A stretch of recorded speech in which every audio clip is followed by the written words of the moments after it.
doubt that we are officially in the Jelly Roll era. SummerSlam this year is happening on August the 3rd, 2024, so you probably want to catch up with the storylines leading into Hot WrestleMania, so let's do that right now. And we shall start with Rhea Ripley versus Liv Morgan for the Women's World title, and yes, Dominic Mysterio and his moustache are definitely going to be involved. And really, this began in March 2022 when Liv and Rhea were the tag team Liv for Brutality, and that was spelled L-I-V and then the numerical 4, so yes, we all have to admit this is one of the worst tag team names ever. It also makes you want to cry, and eventually Rhea walked out on Morgan after she lost on the Raw after WrestleMania 38 because she sucks, beating the hell out of her in a match in April. Ripley then defeated Liv Morgan in a lot of match because once again we've established this, she flubbing sucks. Fast forward to 2023 and Liv was doing alright in a tag team with Raquel Rodriguez when she found herself at odds with Ripley. And yep, as Morgan was injured for real, like in the real world, they had Rhea Ripley beat the absolute hoo-ha out of her. Poor old Liv, or L-I-V, had to leave TV for a little while. Thing is, when Liv was ready to come back at the Royal Rumble 2024, she obviously went after Ripley, and Rhea also got actually injured during a backstage attack. Now look, none of this is good because you never want any wrestlers to be hurt for real, but in terms of the way they and WWE dealt with it,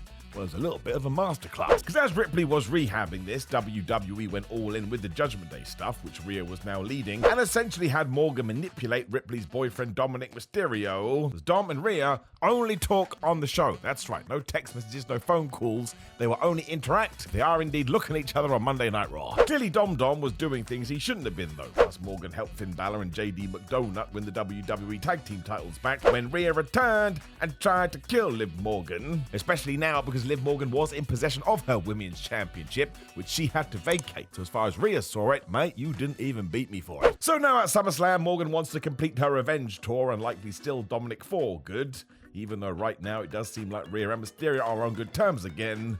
No way. So we've got titles, emotion, love triangles, history. We should probably teach this in school. It's not quite the same for Logan Paul versus LA Knight, although they will be competing for the US Championship. Now you can trace this back to the Money in the Bank 2023 where Logan and LA fell out because they were both in that ladder match. Without their beef, Knight probably would have won that briefcase, and in the interim, Logan did indeed go out there and he won that US title and he pissed a lot of people off. As for La, he has been kind of holding fire, although he did have that great match at WrestleMania 40 with AJ Styles. Based on his success and momentum though, and the fact he did indeed pin Logan Paul in the Money Back 2024 qualifier, after he had tried to get that briefcase for a second time but totally failed, he went, "Ha ha, Logan, you YouTube imbecile, I'm now coming for that there belt." Logan originally said no, but when Knight accused brother Jake Paul of having bigger balls, Logan actually said yes. That's what happened. He didn't like his testicles being insulted. That fight's happening Saturday night. As are Nia Jax and Bayley for the WWE Women's title. Now this is mainly thanks to the fact that Nia won the Queen of the Ring, which these days gets you a shot at Hot WrestleMania. Let's face it, WWE just doesn't know how to book Bayley, so this is what we got. Outside of that, Bayley made sure to tell Jax she was a rubbish wrestler who wasn't self because wrestling isn't real. And then Nia Jax went out there and made friends with Tiffany Stratton. If you want to know why, I don't really know why, it kind of just did happen. They clearly don't actually like each other deep down though, because Tiffany Stratton now has this briefcase, so if Nia Jax is to become the champion at SummerSlam, obviously they're just going to have a massive falling out. Jax doesn't seem that bothered though, and that really is all there is to it, but I do think the fight will be pretty good. And as for Bayley, yes, throughout the rest of 2024 WWE, please just let's do a little bit better. Gunther versus Damian Priest follows the same logic too. Gunther didn't get his World Heavyweight Championship shot when he became the men's King of the Ring. The thing is though, good grief, did WWE go off in a different direction? Because the Ring General, fresh off a record-setting Intercontinental title run, decided it's his job to bring respect and elegance back to the sport, even though WWE isn't paying him extra to do that. He also thinks Priest is street trash because here's a guy who grew up on the streets, literally, and is using wrestling as some sort of emotional therapy. Damian, on the other hand, believes that Gunther has been given everything handed to him on a plate, so he has no heart.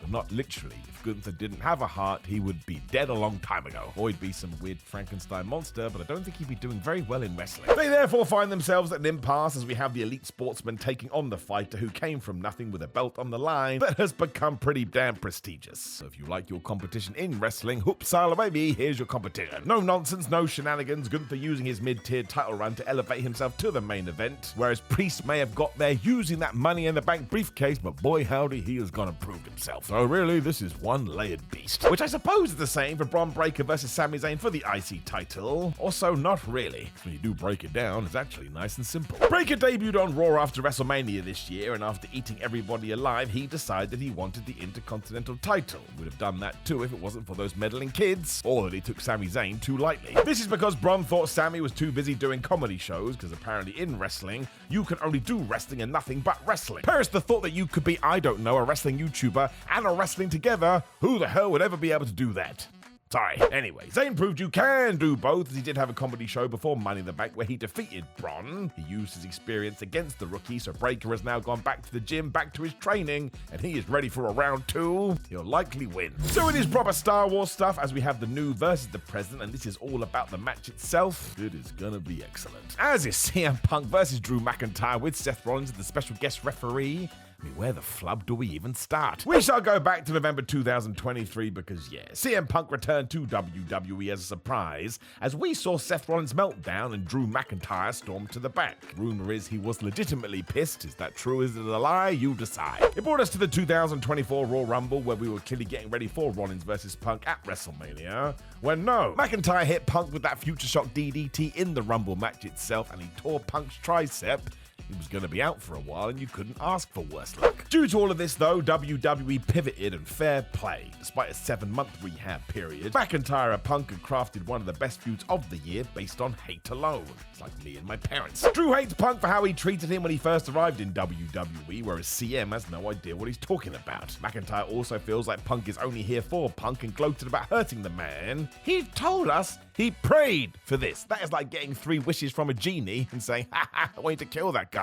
Even the genie is going to be like, you need to leave, man. This is not morally sound. The back and forth on social media became legendary as clearly nothing was out of bounds as Drew continued to laugh about the fact that Punk was now going to miss WrestleMania. So at Mania, after McIntyre had won the world title, CM Punk tripped him on Al in the announce table, whooped his ass. Damian Priest did arrive and cashed in his Money in the Bank. The Scottish Warrior barely held this title for 5 minutes. McIntyre then wanted to kill Punk, so did murder him in Chicago. So Punk came back and cost Drew again in his hometown of Scotland at Clash at the Castle. I do believe that's called an eye for an eye. The program of raid continued to the point Raw GM Adam Pearce had no choice but to make it at SummerSlam. Because Drew had beaten up a bunch of referees with his bad temper, we went back to this idea of hate and we roped in Seth Rollins. I mean, he has been right in the middle of this anyway, due to all of the above, and don't forget we were meant to have that singles match with CM Punk, which once again was based on hate. The best part about all of it is that you could honestly believe they do dislike each other, and even if I am being worked like a massive geek, well, nerd me up, son. I am totally good with this. Which brings us to our main event, or supposed main event, Cody Rhodes versus Solo Sikoa for the WWE Super Duper Whooper title. Now, I suppose this does go all the way back to when Roman Reigns did defeat Cody Rhodes at WrestleMania 40.